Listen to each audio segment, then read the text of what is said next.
ಎಲ್ರಿಗೂ ನಮಸ್ಕಾರ. ನೀವು ನೋಡ್ತಾ ಇದ್ದೀರಾ ಟಿವಿ ವಿಕ್ರಮ. ನಾನು ಮುಮ್ತಾಜ್ ಅಬ್ದುಲ್ ನೆಲ್ಲಡ್ಕ.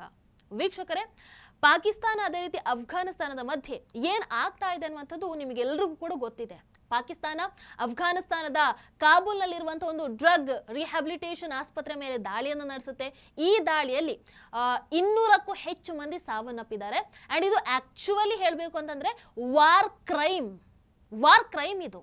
ಬಟ್ ನನಗೆ ಇಲ್ಲಿ ಒಂದು ಕ್ಲಾರಿಟಿ ಸಿಗ್ತಾ ಇಲ್ಲ. ಏನಪ್ಪಾ ಅಂತಂದ್ರೆ, ಇರಾನ್ ವಿಚಾರ ಬಂದಾಗ ಎಲ್ಲರೂ ಕೂಡ ಕಣ್ಣೀರು ಹಾಕಿದ್ದೇನು, ರಸ್ತೆಯಲ್ಲಿ ಬಿದ್ದು ಒದ್ದಾಡಿದ್ದೇನು ನಮ್ಮ ಭಾರತದಲ್ಲಿ ನೋಡಿದ್ದೀರಲ್ವಾ, ಒಬ್ಬೊಬ್ಬರದ್ದು ಒಂದೊಂದು ಅವತಾರ. ಆದ್ರೆ ಇವತ್ತು ಕಾಬೂಲ್ ವಿಚಾರದಲ್ಲಿ ಯಾರು ಮಾತಾಡ್ತಾ ಇಲ್ಲ, ಎಲ್ಲರೂ ಕೂಡ ಮೌನವಾಗಿ ಬಿಟ್ಟಿದ್ದಾರೆ. ಯಾಕೆ? ಆ ಇರಾನ್ ವಿಚಾರದಲ್ಲಿ ಇರುವಂಥದ್ದು ಮಾನವೀಯತೆ, ಈಗ ಕಾಬೂಲ್ ವಿಚಾರದಲ್ಲೂ ಕೂಡ ಇರುವಂಥದ್ದು ಮಾನವೀಯತೆ. ಯಾಕೆ ನಿಮ್ಮ ಮಾನವೀಯತೆ ಕೇವಲ ಇರಾನ್ಗೆ ಮಾತ್ರ ಸೀಮಿತ ಆಗಿತ್ತು? ಇರಾನ್ನಲ್ಲಿ ಒಂದು ಶಾಲೆ ಮೇಲೆ ದಾಳಿ ಆದಾಗ ಮಾನವೀಯತೆ ಅನ್ನುವಂಥದ್ದು ಉಕ್ಕಿ ಹರಿತು. ನಮ್ಮ ಲಿಬರಲ್ ಎಕೋಸಿಸ್ಟಮ್ ಹ್ಯಾಶ್ಟ್ಯಾಗ್ಗಳನ್ನು ಹಾಕಿ ಆಕ್ರೋಶ ವ್ಯಕ್ತಪಡಿಸಿದ್ದೇನು, ಉಪದೇಶ ಕೊಟ್ಟಿದ್ದೇನು. ಆದ್ರೆ ಇವತ್ತು ಕಾಬೂಲ್ನಲ್ಲಿ ಒಂದು ರಿಹ್ಯಾಬಿಲಿಟೇಷನ್ ಆಸ್ಪತ್ರೆ ಮೇಲೆ ಬಾಂಬ್ ದಾಳಿ ಆಗಿದೆ. ಪಾಕಿಸ್ತಾನ ಮಾಡಿರುವಂಥದ್ದು, ನೂರಾರು ಮಂದಿ ಸಾವನ್ನಪ್ಪಿದ್ದಾರೆ. ಅದರಲ್ಲೂ ಅಸಹಾಯಕರಾದಂತಹ ರೋಗಿಗಳು ಮೃತಪಟ್ಟಿರುವಂಥದ್ದು. ಬಟ್ ಈಗ ಯಾಕೆ ಯಾವುದೇ ಥ್ರೆಡ್ಗಳಿಲ್ಲ, ಯಾವುದೇ ಆಕ್ರೋಶ ಇಲ್ಲ, ಯಾವುದೇ ಮಾನವೀಯತೆ ಇಲ್ಲ? ಯಾಕೆ? ಹಾಗಾದ್ರೆ ನಿಮ್ಮದು ಮಾನವೀಯತೆನ ಅಥವಾ ಪ್ರೊಪಗ್ಯಾಂಡಾನ ಏನು? ಪಾಕಿಸ್ತಾನದ ವಿಚಾರ ಬಂದಾಗ ಯಾಕೆ ಎಲ್ಲರೂ ಒಂದೇ ಬಾರಿಗೆ ಸೈಲೆಂಟ್ ಆಗಿಬಿಡ್ತೀರಾ? ಪಾಕಿಸ್ತಾನಕ್ಕೆ ನೋವಾದ್ರೆ ನೀವು ಹತ್ತು ಬಿಡ್ತೀರಾ. ಪಾಕಿಸ್ತಾನದ ವಿರುದ್ಧ ಅಂತ ಬಂದಾಗ ಒಬ್ರು ಮಾತಾಡಲ್ಲ ನೀವುಗಳು. ಯಾಕೆ?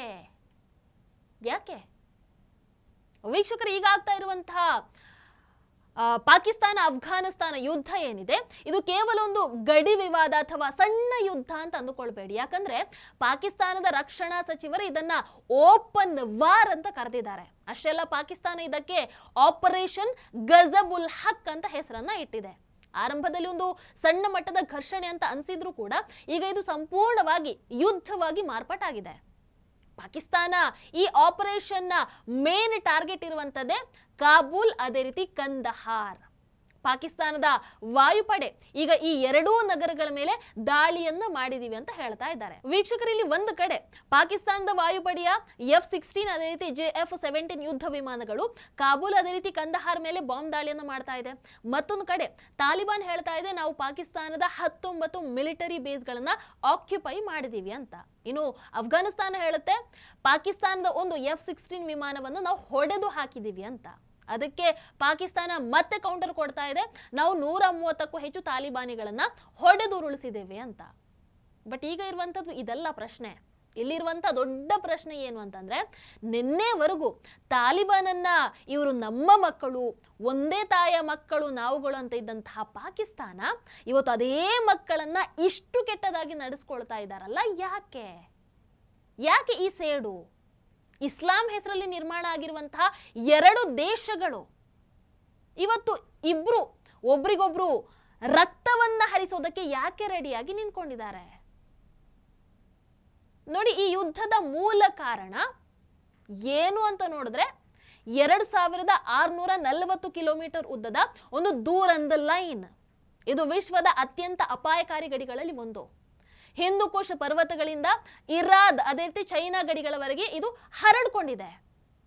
ಇಲ್ಲಿ ಒಂದು ಬಾರಿ ನಾವು ಇತಿಹಾಸವನ್ನ ಕೂಡ ನೋಡ್ಬೇಕಾಗತ್ತೆ. ಏನು ಅಂತಂದ್ರೆ, 19ನೇ ಶತಮಾನದಲ್ಲಿ ಬ್ರಿಟನ್ ಹಾಗೆ ರಷ್ಯಾ ನಡುವೆ ಮಧ್ಯ ಏಷ್ಯಾ ಮೇಲೆ ಹಿಡಿತವನ್ನ ಸಾಧಿಸೋದಕ್ಕೆ ಗ್ರೇಟ್ ಗೇಮ್ ನಡೀತಾ ಇತ್ತು.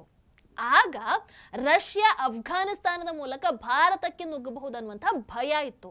ಅದಕ್ಕೆ ಏನು ಮಾಡ್ತಾರೆ, 1893ರಲ್ಲಿ ಬ್ರಿಟಿಷ್ ಅಧಿಕಾರಿ ಮಾರ್ಟಿಮರ್ ಡೂರಂತ್ ಕಾಬೂಲ್ಗೆ ಹೋಗಿ ಒಂದು ಒಪ್ಪಂದವನ್ನ ಮಾಡ್ಕೊಳ್ತಾರೆ. ಅವತ್ತು ಬಹಳ ಒತ್ತಡ ಇತ್ತು, ಹಾಗಾಗಿ ಅಫ್ಘಾನ್ ಅವರು ಇದಕ್ಕೆ ಒಪ್ಪಿಗೆಯನ್ನು ಕೂಡ ನೀಡ್ತಾರೆ. ಆದ್ರೆ ಒಪ್ಪಿಗೆಯನ್ನ ಕೊಡುವಾಗ ಇಲ್ಲಿ ಒಂದು ದೊಡ್ಡ ತಪ್ಪಾಗುತ್ತೆ. ಏನು? ಪಶ್ತೂನ್ ಜನಾಂಗವನ್ನ 2 ಭಾಗವಾಗಿ ಅವತ್ತು ವಿಭಜಿಸಲಾಗತ್ತೆ. ಅರ್ಧ ಜನ ಅಫ್ಘಾನಿಸ್ತಾನದಲ್ಲಿ, ಮತ್ತರ್ಧ ಜನ ಇವತ್ತಿನ ಪಾಕಿಸ್ತಾನದಲ್ಲಿ.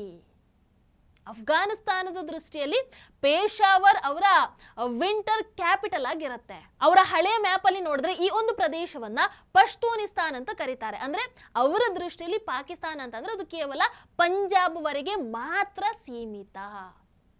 ಈಗ ಒಂದು ಪ್ರಶ್ನೆ ಬರಬಹುದು. ಈ ಗಡಿ 1893ರಲ್ಲಿ ಹಾಕಿದ್ದಲ್ವಾ, ಅದಕ್ಕೆ ಈಗ ಅಂದ್ರೆ 2026ರಲ್ಲಿ ಯಾಕೆ ಇಷ್ಟು ಹೊಡೆದಾಡ್ತಾ ಇದ್ದಾರೆ? ಸಡನ್ ಆಗಿ ಏನಾಯ್ತು? ಯಾಕೆ ಒಂದು ರಕ್ತಪಾತ? ಪ್ರಶ್ನೆ ಬರುವಂಥದ್ದು ಸಹಜ. ನೋಡಿ, ಇಲ್ಲಿ ಅಫ್ಘಾನಿಸ್ತಾನದ ವಾದ ಏನು ಅಂತಂದ್ರೆ ಈ ಒಪ್ಪಂದ ಏನಿದೆ ಅದು 100 ವರ್ಷಗಳಿಗೆ ಮಾತ್ರ ಸೀಮಿತ ಆಗಿತ್ತು. ಹಾಗಾಗಿ ಇದು 1993ರಲ್ಲಿ ಮುಗಿದು ಬಿಟ್ಟಿದೆ. ಆದ್ರೆ ಪಾಕಿಸ್ತಾನದ ವಾದ ಏನು ಅಂತಂದ್ರೆ ಅಂತಹ ಯಾವುದೇ ಷರತ್ತು ಇಲ್ಲಿ ವಿಧಿಸಿರಲಿಲ್ಲ. 1997ರ ಬಳಿಕ ನಿಗದಿಯಾದಂತಹ ಗಡಿಗಳು ಮಾನ್ಯ ಇದೆ.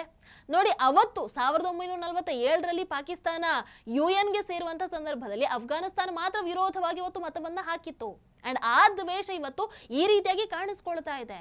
2021ರಲ್ಲಿ ತಾಲಿಬಾನ್ ಮತ್ತೆ ಅಧಿಕಾರಕ್ಕೆ ಬಂದಾಗ ಪಾಕಿಸ್ತಾನ ನಿಜವಾಗ್ಲೂ ಖುಷಿ ಪಟ್ಟಿತ್ತು. ಆದ್ರೆ ತಾಲಿಬಾನ್ ಗಡಿ ಫೆನ್ಸಿಂಗ್ ಅನ್ನ ಕಿತ್ ಹಾಕುತ್ತೆ, ಗಡಿ ಉದ್ವಿಗ್ನತೆ ಹೆಚ್ಚುತ್ತೆ. ಇದರ ಪರಿಣಾಮ ಏನಾಯ್ತು? ಟ್ರಕ್ಗಳಲ್ಲಿ ವಾರಗಳ ಕಾಲ ನಿಲ್ಬೇಕಾಯ್ತು. ಅಫ್ಘಾನಿಸ್ತಾನದ ಹಣ್ಣುಗಳು ಹಾಳಾದ್ವು. ಆ ಕಡೆ ಪಾಕಿಸ್ತಾನದಲ್ಲಿ ಇದರಿಂದ ಬೆಲೆಗಳು 400% ಏರಿಕೆಯನ್ನು ಕಂಡವು. ಅಂಡ್ ಇಲ್ಲಿ ಇನ್ನೊಂದು ದೊಡ್ಡ ಸಮಸ್ಯೆ ಇವರಿಗೆ ಏನು ಅಂತಂದ್ರೆ TTP, ಟೆಹ್ರಿಕ್ ಎ ತಾಲಿಬಾನ್ ಪಾಕಿಸ್ತಾನ್. ಅಂದ್ರೆ ಪಾಕಿಸ್ತಾನದ ಆರೋಪ ಏನು ಅಂತಂದ್ರೆ ಅಫ್ಘಾನ್ ಟೆಹ್ರಿಕ್ ಎ ತಾಲಿಬಾನ್ ಪಾಕಿಸ್ತಾನಿಗೆ ಆಶ್ರಯವನ್ನ ಕೊಡ್ತಾ ಇದೆ. ಸೊ ಇಲ್ಲಿ ಪಾಕಿಸ್ತಾನದ ಭಯ, ಬೈ ಚಾನ್ಸ್ ದೂರಂದ ಲೈನ್ ಒಡೆದು ಹೋದರೆ ಖೈಬರ್ ಪಖ್ತೂನ್ಖ್ವಾ, ಬಲೂಚಿಸ್ತಾನ್ ಎಲ್ಲ ನಮ್ಮಿಂದ ಸಪರೇಟ್ ಆಗಿಬಿಡುತ್ತೆ. ಟೋಟಲಿ ಪಾಕಿಸ್ತಾನದ ಅಸ್ತಿತ್ವ ಈಗ ಇದರಿಂದಾಗಿ ಅಪಾಯದಲ್ಲಿದೆ. ವೀಕ್ಷಕರು, ಇಲ್ಲಿ ಇನ್ನೊಂದು ಮಜಾ ಏನಪ್ಪಾ ಅಂತಂದ್ರೆ ಅಮೆರಿಕ ನೋಡಿದ್ರೆ ಈಗ ಪಾಕಿಸ್ತಾನವನ್ನು ಸಂಪೂರ್ಣವಾಗಿ ಕಡೆಗಣಿಸ್ತಾ ಇದೆ. ಅದಕ್ಕೆ ಸಾಕ್ಷಿಯಾಗಿ ಪಾಕಿಸ್ತಾನದ ಒಬ್ಬ ಮಂತ್ರಿ ಹೇಳ್ತಾರೆ, ಅಮೆರಿಕ ನಮ್ಮನ್ನ ಟಾಯ್ಲೆಟ್ ಪೇಪರ್ನ ಹಾಗೆ ಬಳಸ್ಕೊಂಡು ಎಸೆದು ಬಿಟ್ಟಿದ್ದಾರೆ. ಇವತ್ತು ಭಾರತ ಅಮೆರಿಕ ಸಂಬಂಧ ನೋಡಿದ್ರೆ ಸದ್ಯಕ್ಕೆ ಗಟ್ಟಿಯಾಗಿದೆ ಅಂತಾನೆ ಹೇಳ್ಬೋದಲ್ವಾ? ಎಸ್. ಬಟ್ ಪಾಕಿಸ್ತಾನ ನೋಡಿದ್ರೆ ಒಬ್ಬಂಟಿಯಾಗಿದೆ. ಅಂಡ್ ಈ ಯುದ್ಧವನ್ನ ಭಾರತ ಅಂತೂ ಸೂಕ್ಷ್ಮವಾಗಿ ಗಮನಿಸ್ತಾ ಇದೆ. ಬಟ್ ಇಲ್ಲಿ ಈ ಯುದ್ಧದ ವಿಚಾರದಲ್ಲಿ ಒಂದು ಸ್ವಲ್ಪ ಆತಂಕದಲ್ಲಿರೋದು ಯಾರು ಅಂತ ಕೇಳಿದ್ರೆ ಚೈನಾ. ಯಾಕೆ ಅಂತಂದ್ರೆ CPEC ಅಂತಂದ್ರೆ ಚೈನಾ ಪಾಕಿಸ್ತಾನ ಆರ್ಥಿಕ ಕಾರಿಡಾರ್. ಅದು ಚೈನಾ ಮತ್ತೆ ಪಾಕಿಸ್ತಾನದ ನಡುವಿನ ಒಂದು ಬೃಹತ್ ಮೂಲಸೌಕರ್ಯ ಯೋಜನೆ. ಹಾಗಾಗಿ ಈ ವಿಚಾರವಾಗಿ ಚೈನಾ ಅಫ್ಘಾನಿಸ್ತಾನ ಪಾಕಿಸ್ತಾನ ಯುದ್ಧವನ್ನು ನೋಡ್ಕೊಂಡು ಒಂದು ಸ್ವಲ್ಪ ಟೆನ್ಷನ್ ಆಗ್ತಾ ಇದೆ. ವೀಕ್ಷಕರು, ಅದೆಲ್ಲ ಹೋಗ್ಲಿ, ನನಗೆ ಒಂದು ವಿಚಾರ ಬೇಕು. ಪಾಕಿಸ್ತಾನ ಅಫ್ಘಾನಿಸ್ತಾನದಲ್ಲಿ ಒಂದು ಆಸ್ಪತ್ರೆಗೆ ಬಾಂಬ್ ದಾಳಿಯನ್ನು ನಡೆಸಿ 400ಕ್ಕೂ ಹೆಚ್ಚು ಅಸ್ವಸ್ಥರಾಗಿದ್ದಂತಹ ರೋಗಿಗಳನ್ನ ಕೊಂದಿದೆ. ಆದರೆ ಇಲ್ಲಿವರೆಗೂ ಯಾವುದಾದ್ರೂ ಒಬ್ಬ ಕಾಂಗ್ರೆಸ್ ನಾಯಕ ಇದನ್ನ ಖಂಡಿಸಿರುವಂಥದ್ದನ್ನು ನೀವು ನೋಡಿದ್ದೀರಾ? ಯಾರಾದ್ರೂ ಕಾಂಗ್ರೆಸ್ನವರು ಇದನ್ನ ಖಂಡಿಸಿದಾರಾ?